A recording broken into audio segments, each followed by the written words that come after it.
So the next ultra hyped up Travis Scott sneaker collaboration is just around the corner in the way of the Travis Scott Nike Air Max 1s. What's up everybody, I'm Seth Fowler and today I'm reviewing one of those upcoming sneakers, the Nike Travis Scott Air Max 1 in the Baroque Brown colorway, and make sure to stay tuned because I'm actually giving this pair away.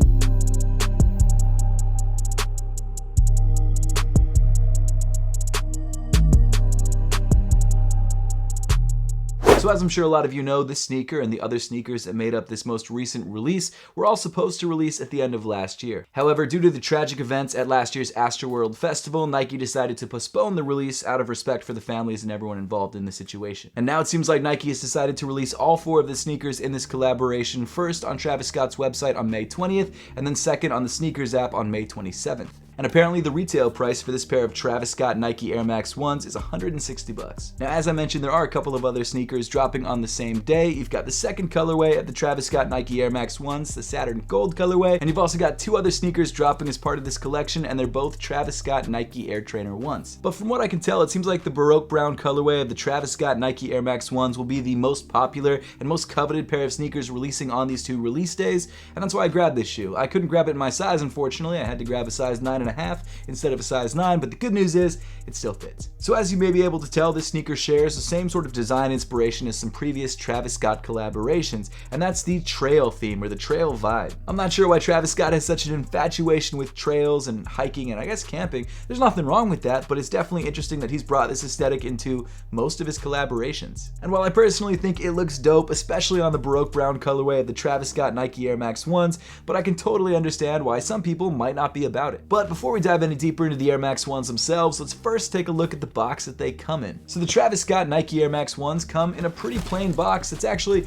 pretty similar to some of his previous more trail-inspired collaborations. The box seems to be primarily made up of a natural cardboard look with this sort of dark brown or dark gray printing on each side of the box. On the top of the box it says Cactus Corporation, which I think is a pretty cool look, or Cact.US Corporation. Not sure exactly why they added the period in there, but it's there nonetheless. On one side of the box you've got the Nike logo, and just above that you've got the Cactus Corporation branding. On another side of the box you've got 2 different Nike logos as well as the Cactus Jack logo. And then finally on the front of the box you've got this size tag. Now like I mentioned before, I had to go with the size 9.5 because that's the only pair that I could find for any sort of reasonable price, because this shoe is crazy priced right now before its release. And the official colorway of this sneaker is Baroque Brown Lemon Drop Wheat. Now one other detail that I wanted to mention before we move on is that the paper inside the box is also themed to look like the outside of the box. I think it's a really nice touch. So I've always been a big fan of the Nike Air Max 1. I mean, who hasn't? It's one of the most iconic sneakers ever made. So whenever collaborators decide to use the Nike Air Max 1 as their canvas, I'm always down for it. I mean, most recently we saw the Pada Nike Air Max 1s,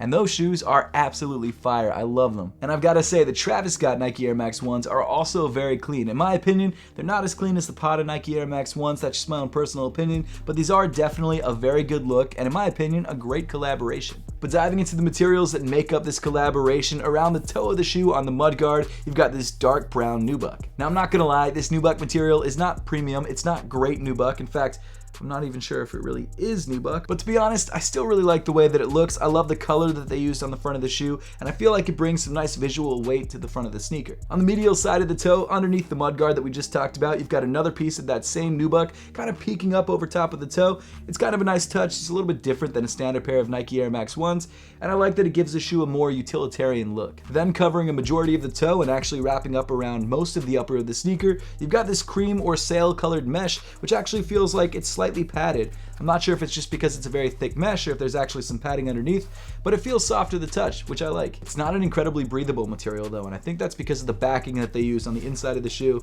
but you don't really get a lot of airflow, which is odd because it's a mesh. Moving up from the toe, you've got this nice medium tan nubuck panel that sort of wraps around the bottom half of the tongue, and it also adds some nice color contrast to the bottom of the shoe. One of the biggest differences on this shoe versus a standard pair of Nike Air Max 1s is that on a standard pair of Nike Air Max 1s, you usually have exposed eyelets where the laces weave through the top half of the sneaker. In this case, the eyelets are hidden, and actually they're not even eyelets, they're actually these little pieces of nylon ribbon that create these little lace loops, which actually makes the laces weave underneath the upper of the shoe and kind of hides them a little bit, which I think is a nice touch. touch. Speaking of the laces, this shoe comes pre-laced with a set of bright red rope laces.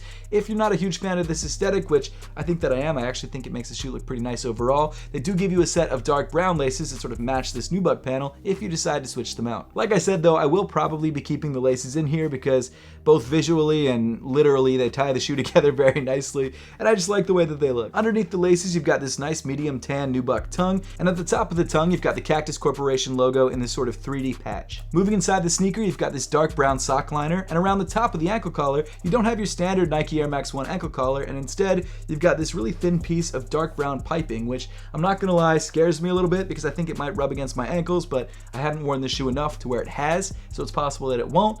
I'm not 100% sure, but let me know in the comment section down below if you have a pair of these, because it's very possible that you're watching this review after the shoes have come out and you already know whether this is going to be a problem or not. So let people know in the comment section down below. Then rounding off the inside of the sneaker, you've got a matching dark brown insole. On one insole, you've got the Nike Air branding in red, and on the other insole, you've got the Cactus Jack branding in red. As far as sizing and fit, the Travis Scott Nike Air Max 1s fit just like every other pair of Air Max 1s, which is probably what you expected. In my case, they fit true to size, and I think that's actually the case for most people. However, if you've never had a pair of Air Max 1s before, it's not a bad idea to try on a pair of Air Max 1s first before you buy these, just to make sure you're grabbing the right size for you. But again, I think you should be fine going true to size. Also, I don't know if you noticed, but in the on-foot portions of this video, I'm rocking the upcoming Apothecary Tonal Essentials collection. I mean, it's crazy, but pretty much every color from the Tonal Essentials collection goes with the Travis Scott Air Max 1s, and actually every single Travis Scott collaboration sneaker that's dropping this month. And you can't make this up, but these socks actually drop on the same exact day as the sneakers release of the Travis Scott Nike Air Max 1s. That was not on purpose. We had no idea when these were releasing. We didn't even plan these to match with these. That was just totally a coincidence. But they do drop on May 27th, and they're part of the Essentials line, so you will be able to grab them, and if they sell out, we'll restock them very soon. This is probably my favorite collection that we've ever dropped. I know I've said that a bunch in the past, but genuinely, this collection goes with everything. These socks are incredibly comfortable. I wear them all the time, and it's not just because it's my brand. I genuinely love these socks. And again, if you want to grab these drop on May 27th on apothecary.com at 11 a.m. Eastern Time. Oh, and also, if you're at SneakerCon LA this weekend, we've actually teamed up with SneakerCon to drop one of our upcoming limited collections early at the event. So if you guys want to grab the early graffiti collection, make sure to stop by our booth at SneakerCon LA this weekend. Continuing back on the lateral side of the shoe, on the base of the midfoot, you've got more of that sail colored mesh that we talked about on the toe of the sneaker. And then over top of that, you've got another medium tan nubuck panel, which is actually a completely different shape than it is on the standard Nike Air Max 1s, which I'm not gonna lie, I really dig the look of. I love the shapes that they used for the paneling on this sneaker. I think it all came together so nicely. In an interesting touch that definitely adds to the trail aesthetic of this sneaker, you've got these two patterned nylon straps, one that comes out from the front side of this nubuck panel that acts as a lace loop, and the other one that wraps all the way around the heel of the shoe. At first, I really didn't like the look of these straps. I felt like they made the shoe look a little bit busier than it needed to look, but now that I actually have the shoe in hand, and I know that's so cliche to say, but it's true, I really do like them. They've grown on me. Now you may have noticed that I haven't yet talked about the most eye-catching detail on the shoe,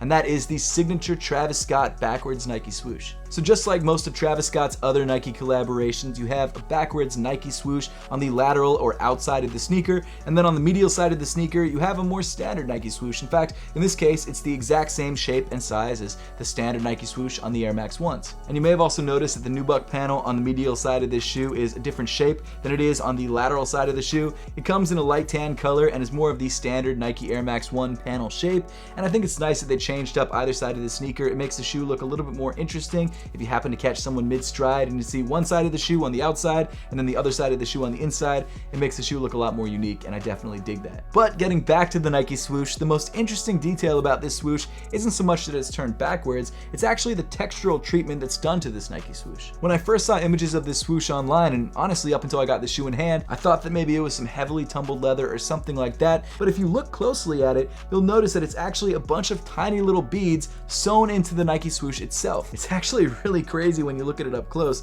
It's something that I've never seen done before on a Nike swoosh or really any other Nike sneaker, and I actually think it's a very unique and interesting detail. And of course, the Nike swoosh on the medial side of this shoe also shares the same beaded detail. Again, really cool and really different. Then moving around to the heel of the shoe, you get to more of that dark brown nubuck material. You've got that patterned strap that I mentioned earlier, sort of weaving through the nubuck material. And then just below that, you've got this really interesting red pennant patch stitched into the heel. The pennant on the left shoe says Nike, and the pennant on the right shoe says Cactus Jack. Then continuing down the sneaker, you get to the midsole, which comes in this cool split colored look.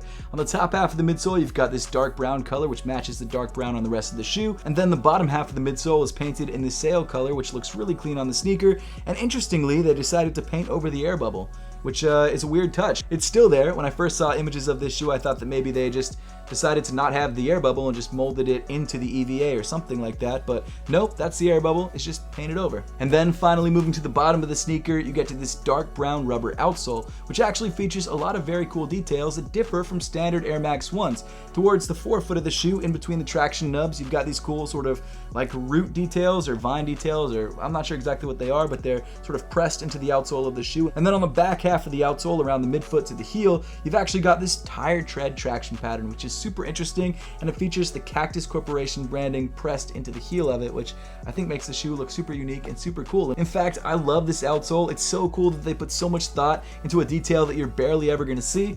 I think it's such a well-rounded collaboration, and Travis Scott, Nike, and whoever else was involved in this collab knocked it out of the park. So like I said before, this collection comes in a couple different colorways and styles, but in my opinion, the Baroque Brown colorway is by far the best. It's a shoe that, even though it's styled like a trail sneaker, it still goes with a lot of different fits. I love the aesthetic of the sneaker. I love the changed up paneling on the upper. The backwards Nike Swoosh is always a hit, and I think they did a great job with this collaboration. I will definitely be trying to grab a pair in my size when it finally releases. But now on to how you can win a pair of Travis Scott Air Max 1s in the Baroque Brown colorway for yourself. So I don't know if you've noticed this, but leading up to 1 million subscribers, I'm going to continue doing giveaways just to kind of give back to you guys, to thank you for all the support that you've shown me. And the last couple giveaways have been crazy, but this one's even crazier. I mean, even just in terms of hype, the Travis Scott Air Max 1s are probably the most hyped up shoe that I've given away this year, and it's just going to get crazier from here. So to enter this giveaway, all you need to do is subscribe to the channel if you have not yet subscribed, follow Apothecary, my sock brand, on Instagram, which is linked in the description below, and then sign up for the Apothecary email list. And the reason that I ask you guys to sign up for the Apothecary email list like I have in the past is because every time I've done a giveaway where the entry is a comment in the comment section down below, we get bombarded by spam comments, and a bunch of people end up commenting back to the spam comments thinking that they've won and they haven't won. And so rather than dealing with all of that, I just have you guys sign up for the Apothecary email. We'll email you if you win, and I'll let everyone else know who won through the YouTube community tab by leaving a comment over there. So you guys will know who won. You will know if you won because you get an email directly from me, and I feel like it's just a safer way to go about the whole process. So all of the details and the links that you need to enter this giveaway are in the description below, including some bonus entries. So if you guys want to check that out, make sure to read the description. But now I would love to know your thoughts on the upcoming Travis Scott Nike Air Max 1s and whether this is a shoe that you'll be going for on May 27th when they finally release. So make sure to let me know your thoughts in the comment section down below. And as always, thank you so much for watching. Make sure to subscribe if you haven't yet, and I'll see you all in the next one.